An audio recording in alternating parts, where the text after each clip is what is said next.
Yo, what's good, everyone? It is time for week 4 of the college football season. And starting to have some buys, but it's also game time for a lot of teams. A lot of big games this week. Or, I wouldn't say big, but important. Let's catch on.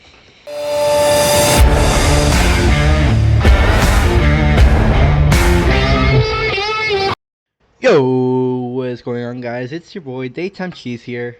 And if you saw my week 3 recap video, now you will see this is no longer going to be recap and then next week's prediction. We are now separating those two videos. I think it's easier for everyone to have that. Um, so we are going to start on the week 4 predictions, and there aren't some insane games. Nebraska plays Illinois tonight, the 24th or the 20th of September. As I'm recording this, Oregon has a bye, so that's one team we will not talk about this week. If you guys end up wondering, um, and doesn't really seem like there are many great games this week. No real top 25 matchups. No real like rivalries. I think one of the best games that we're gonna have is USC versus Michigan at the Big House once again. Northern Illinois plays Buffalo. I'm looking through the schedule right now. It does not look great. Um, doesn't look like there are many great games this week. This should be a pretty chill week before we get into conference play for most teams. Utah plays Oklahoma State. Um, and that's Tennessee plays Oklahoma. Texas UL Monroe. Um, yeah, there aren't many great games, so I'm going to talk about three games in particular. We're going to be talking about obviously the Miami game, so we might talk more. USC Michigan, Oklahoma versus Tennessee, and also Oklahoma State versus Utah. First, let's talk about Michigan USC. If we look at Michigan's stats right here, uh, Davis Warren is currently 46 for 72 on the year for 444 yards and only 2 touchdowns. And then Donovan Edwards has been similar. Um, him and Caleb Mulling have had the same amount of carries. Mulling has 270 yards and 2 touchdowns, while Edwards has 150 yards and a touchdown. So this Michigan team has been struggling on the offensive side a little bit more.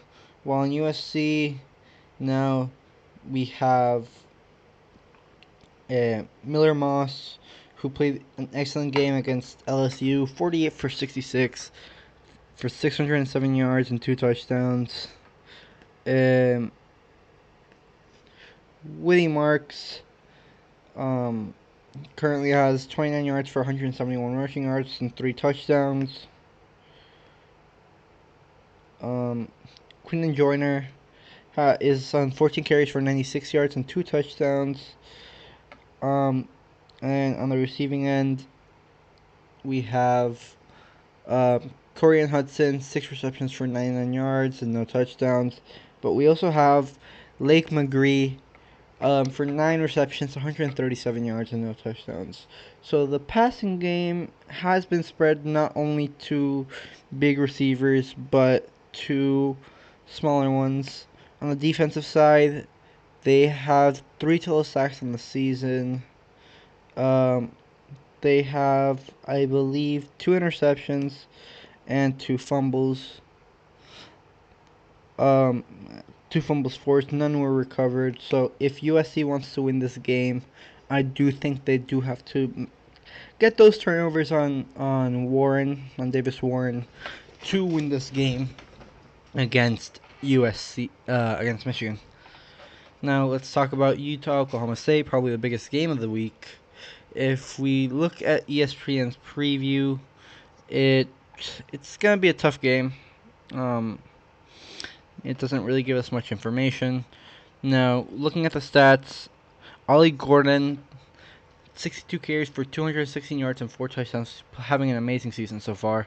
Alan Bowman, 967 yards already, 8 touchdowns and 2 interceptions. 75 for 112. On the receiving end, you have Dejon dribbling with 17 receptions for almost 300 yards and 2 touchdowns. And then you have 400 receivers on this team. This team is a very well-balanced team. Rashad Owens, 11 receptions for 118 yards and a touchdown. And you have Brennan Presley for 23 receptions for 172 yards and 3 touchdowns. And finally, the final 100-yard receiver so far, Taylon Shetterton, 4 receptions for 121 yards and a touchdown. This Oklahoma State team looks a little bit scary. On the Utah side, Cam Rising, I believe, is injured for this game still. So we will have Isaac Wilson starting. Wilson is currently 31 for 53 for 343 yards and 4 touchdowns. 2 100-yard rushers this season. For Utah, you have Micah Bernard, 41 carries for 274 yards and a touchdown, as well as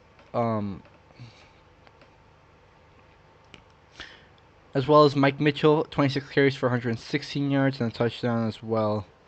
On the receiving side, you have similar stats with 4 100-yard receivers. Dylan Stanley has 5 receptions for 156 yards, 155.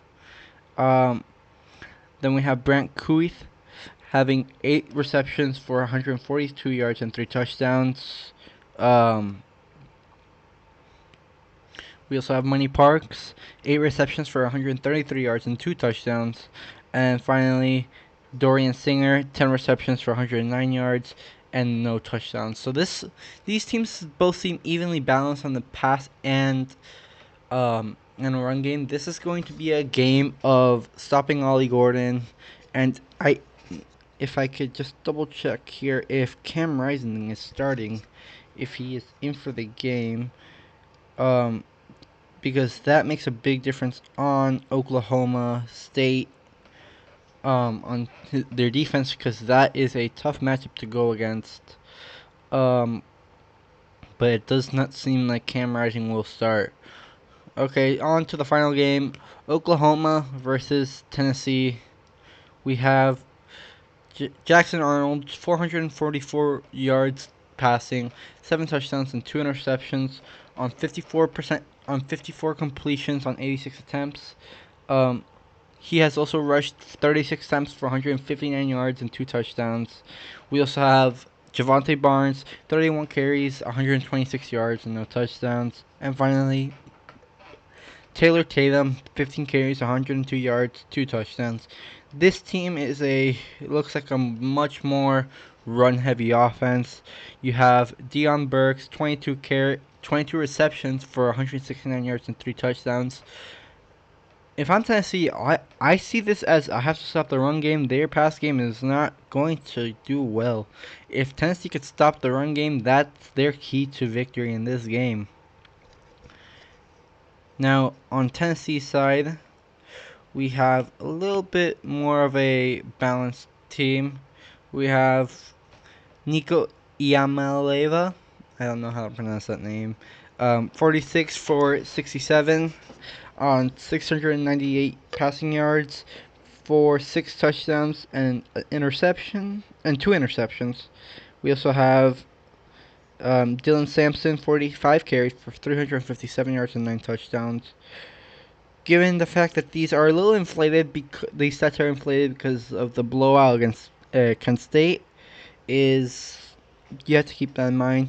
Deshaun Bishop, 22 carries, 222 yards and 3 touchdowns. Again, 4 different 100-yard rushers. Peyton Lewis, 17 carries, 118 yards, no touchdowns. And finally, I'm just going to call him Nico, 102 rushing yards, on 17 attempts and a touchdown.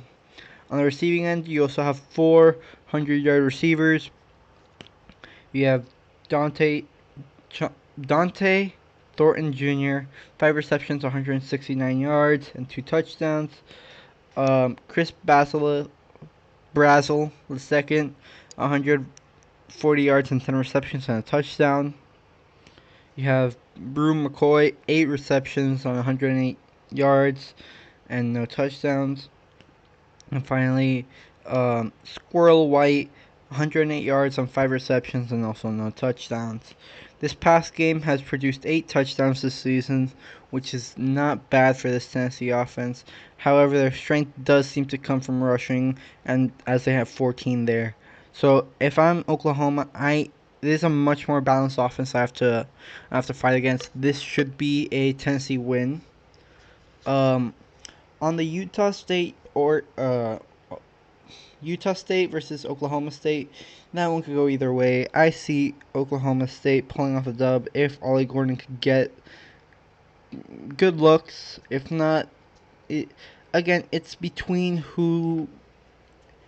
If Utah State could, or if Utah could stop their own game, and also if Cam Rising's active, this is gonna be a tough game. I think I have Oklahoma State winning this one. And finally, USC Michigan. I don't see Michigan coming out with this one. Their offense has been struggling all year, and USC seems to be firing on all cylinders on the offensive side. Now, finally, we have my game, which is Miami versus South Florida. Miami has been playing excellent. Of course, Cam Ward looking like a Heisman contender. He has 65 completions on 89 attempts for over 1,000 yards already through 3 games. Keep in mind those stats are also inflated because there are 3 bad teams have been played in Florida, FAMU, and Ball State. On the rushing side, also 400-yard rushers and Damian Martinez, AJ Allen, Jordan Lyle, and Mark Fletcher. Martinez has 29 carries for 159 yards and a touchdown. AJ Allen, 14 for 134 and a touchdown. Jordan Lyle, 23 carries for 129 yards and 2 touchdowns. And Mark Fletcher, being the power back that he is, 18 carries for 118 yards and 3 carries and 3 touchdowns. On the receiving side, also 3 100-yard receivers as well as 2 very close to that mark. Xavier Restrepo has 14 receptions for 263 yards, as well Isaiah Horton, 11 receptions for 170 yards, no touchdowns. Jacoby George, the exact same amount of receptions as he has 162 yards and 11 receptions, as well as 2 touchdowns. Elijah Arroyo, 159 yards on 7 receptions and 2 touchdowns. And then finally, Sam Brown, 98 yards, 12 receptions, no touchdowns. And then Elijah Lofton, 92 yards on 6 receptions and a touchdown. So those are all of the ones that have been close or at 100 yards. Total tackles, Francisco Manoa leads the team. Ruben Bain is still out for this game, which does not look great for Miami.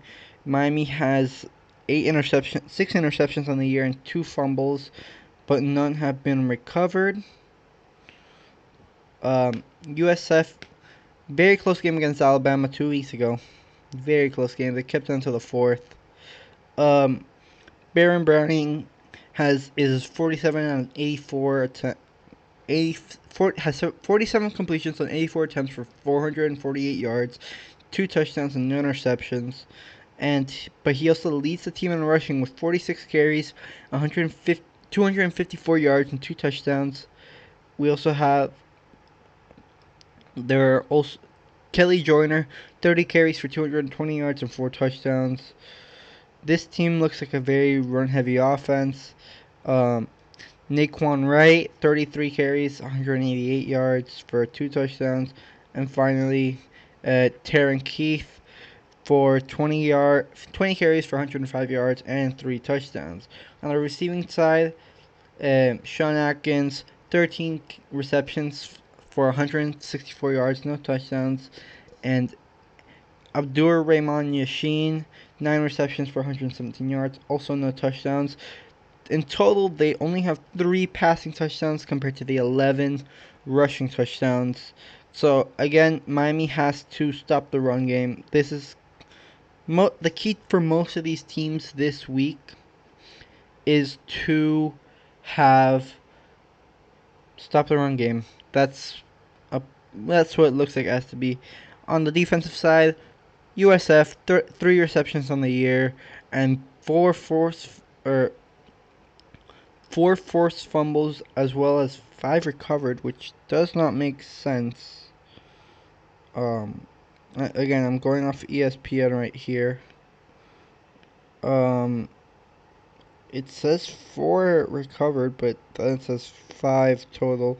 I'm guessing on the offensive side they lost one. But every single fumble they forced, they have recovered. ESPN has this one at 85.4% chance of Miami winning, and I think I agree. Miami is now ranked number 8, and they look like a very good team. I would talk about the Nebraska-Illinois game, but it's a Friday night game, and I don't know. Dylan Raiola looks good, but he's still a freshman. I can't really say much about that game. So once again, thank you guys so much for watching. I'll see you guys next week for the recap and maybe the preview. Go Canes, go Ducks, wear green and orange and yellow. Peace.